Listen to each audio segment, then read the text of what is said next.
Allahabad high court के justice Shekhar Kumar Yadav इन दिनों चर्चाओं में हैं। चर्चा इसलिए क्योंकि उनका एक बयान इन दिनों जमकर वायरल हो रहा है। आगे चलकर उस पर भी बात करेंगे, लेकिन उससे पहले उनका एक बयान कि 2014 से पहले भारत अपने अमृतकाल में जी रहा है।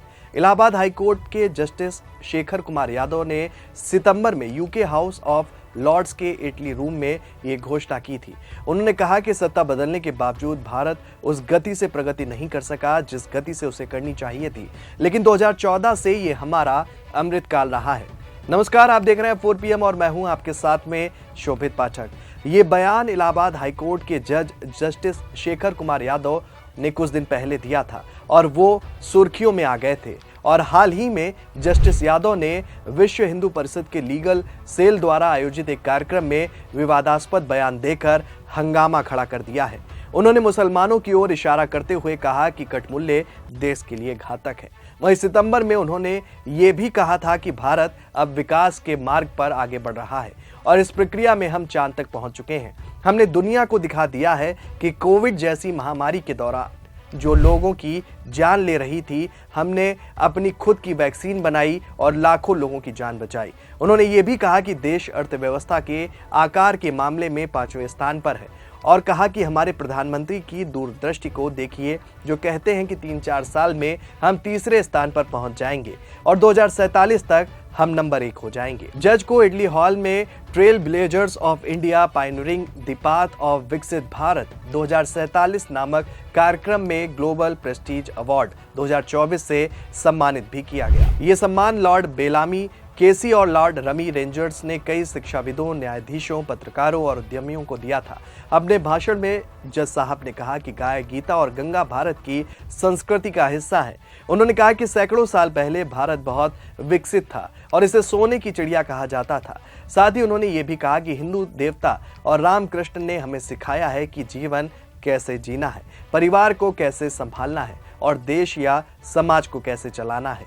वहीं रविवार को सम्मान नागरिक संहिता एक संवैधानिक आवश्यकता विषय पर बोलते हुए जस्टिस ने पूछा कि उनके बच्चे दयालु और सहनशील कैसे बनेंगे जब बचपन से ही उनके सामने जानवरों को काटा जाता है। उन्होंने कहा कि इस समुदाय के सभी लोग बुरे नहीं हैं, लेकिन टिप्पणी की कि कठमुल्ला देश के लिए घातक है। उन्होंने आगे कहा कि कानून बहुसंख्यक के अनुसार काम करता है। परिवारों या समाज को देखिए, जहां भी बहुसंख्यक होते हैं लोग उसे मानते हैं। आपको बता दें कि जस्टिस यादव ने 1988 में इलाहाबाद विश्वविद्यालय से ग्रेजुएशन किया था और 1990 में वकील के रूप में पंजीकरण कराया था। इसके बाद उन्होंने इलाहाबाद हाईकोर्ट में प्रैक्टिस शुरू की और राज्य सरकार के लिए अतिरिक्त सरकारी वकील और स्थानीय वकील के रूप में भी काम किया है। उन्हें दिसंबर 2019 में हाईकोर्ट का अतिरिक्त जज भी बनाया गया और मार्च 2021 में स्थायी जज के रूप में पुष्टि की गई। कुछ ही महीनों में उन्होंने सुर्खियां बटोरी, जैसे कि गाय को राष्ट्रीय पशु बनाने, राम और कृष्ण देवताओं को राष्ट्रीय सम्मान देने और ये दावा करने वाले फैसले सुनाते हुए कि जब बहुसंख्यक समुदाय धर्मांतरण करता है तो देश को कमजोर करता है।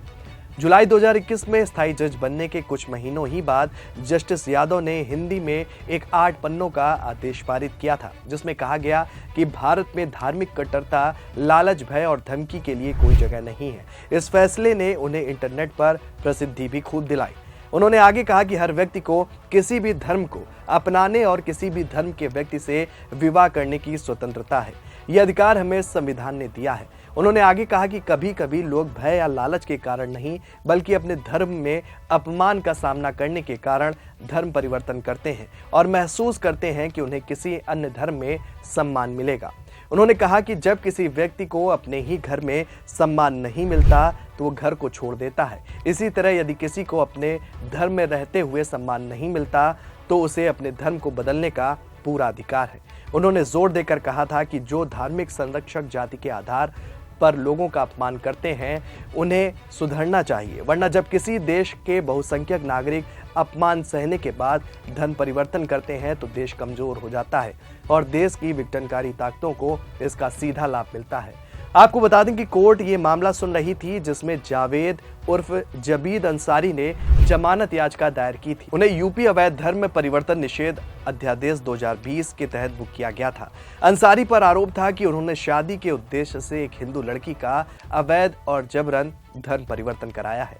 जस्टिस यादव ने जावेद की जमानत याचिका खारिज कर दी, ये कहते हुए कि धर्म आस्था और भक्ति का विषय है और इसे किसी एक पूजा पद्धति से जोड़ा नहीं जा सकता। उन्होंने इसका एक अच्छा उदाहरण मुगल सम्राट अकबर और उनकी पत्नी जोधाबाई को बताया। 1 सितंबर 2021 को एक फैसले में जस्टिस यादव ने गाय को राष्ट्रीय पशु घोषित करने के लिए कानून बनाने की भी बात की थी और गायों को नुकसान पहुंचाने वालों के खिलाफ कड़े कानून बनाने का समर्थन किया था। ये मामला भी जावेद की जमानत याचिका पर सुनवाई के दौरान सुनने में आया, जिसे यूपी गाय वध निषेध कानून के तहत गिरफ्तार किया गया था। 12 पन्नों के फैसले में जज ने जावेद की जमानत खारिज कर दी और कहा कि वैज्ञानिक के अनुसार गाय ही एक ऐसा जानवर है जो ऑक्सीजन को ग्रहण करता है और छोड़ता है। उन्होंने वेदों और धार्मिक ग्रंथों का उदाहरण देते हुए हिंदू धर्म में गाय के महत्व को बताया और कहा कि पहले के मुस्लिम शासकों और नेताओं ने भी गाय को भारतीय संस्कृति का महत्वपूर्ण हिस्सा माना है। उन्होंने ये भी कहा था कि गाय संरक्षण को हिंदुओं का मौलिक अधिकार बनाया जाना चाहिए, क्योंकि जब देश की संस्कृति और आस्था को चोट पहुंचती है तो देश कमजोर हो जाता है। उन्होंने ये भी कहा कि मौलिक अधिकार केवल उन लोगों का विशेषाधिकार नहीं है जो गौमांस खाते हैं, जो लोग गायों की पूजा करते हैं और गायों पर आर्थिक रूप से जीवन यापन करते हैं। उन्हें भी एक सार्थक जीवन जीने का अधिकार है। किसी के जीवन का अधिकार सिर्फ कुछ लोगों के स्वाद के लिए नहीं छीना जा सकता है और जीवन का अधिकार हत्या के अधिकार से ऊपर है। गौमांस खाने का अधिकार कभी मौलिक अधिकार नहीं हो सकता। जस्टिस यादव ने आगे कहा कि गायों का संरक्षण और रक्षा किसी एक धर्म या संप्रदाय का काम नहीं है। उन्होंने कहा कि गाय भारतीय संस्कृति का हिस्सा है और इस संस्कृति को बचाना हर नागरिक का काम है, चाहे उनका धर्म या पूजा कुछ भी हो। उन्होंने चेतावनी भी दी कि अगर ऐसा नहीं होता तो हमारे देश में सैकड़ों उदाहरण हैं। जब भी हमने अपनी संस्कृति को भुलाया तब विदेशी हमलावरों ने हमला किया और हमें गुलाम बना लिया। अगर हम आज भी नहीं जागे तो हमें तालिबान द्वारा अफगानिस्तान पर किया गया अमल और कब्जा नहीं भूलना चाहिए। हाल ही में इस साल फरवरी में जस्टिस यादव ने ये टिप्पणी की कि अदालत में कई मामले आते हैं जिनमें शुरू में भारतीय दंड संहिता की धारा 376 या पॉस्को एक्ट या SC/ST एक्ट के तहत FIR दर्ज होती है और पीड़ितों और उसके परिवार को सरकार से मुआवजा भी मिलता है। हालांकि कुछ समय बाद पीड़ितों ने शत्रुतापूर्ण रवैया अपनाया या अभियोजन के मामले का समर्थन नहीं किया। उन्होंने कहा कि जांचकर्ताओं और अदालत का समय और पैसा बर्बाद हो जाता है। इस तरह की प्रथा को खत्म करना चाहिए। जो लोग ऐसी FIR दर्ज करते हैं उनके खिलाफ कार्रवाई की जानी चाहिए। जब पीड़ित मुआवजा प्राप्त करने के बाद मुकदमे के दौरान शत्रुतापूर्ण हो जाते हैं तो उनके खिलाफ उचित कार्रवाई की जानी चाहिए। फिलहाल अपने बयानों से इलाहाबाद हाईकोर्ट के जस्टिस शेखर कुमार यादव हमेशा चर्चित रहे हैं और हाल ही में उनका ये बयान भी बहुत चर्चा में है। लोग अपने अपने तरीके से उनके इस बयान का मतलब भी निकाल रहे हैं। कुछ लोग उनके इस बयान को दूसरे संदर्भ से जोड़कर देख रहे हैं और कुछ का कहना है कि जल्दबाजी में न चाहते हुए वो ऐसा बोल बैठे होंगे। अब सही बात क्या है ये तो वही अच्छे से जानते होंगे और उन्हें ही पता होगा कि उन्होंने किस संदर्भ में ये बात कही। इस खबर में फिलहाल इतना ही। ऐसी ही तमाम राजनीतिक खबरों के लिए बने रहिए और देखते रहिए 4 PM न्यूज़ नेटवर्क। धन्यवाद।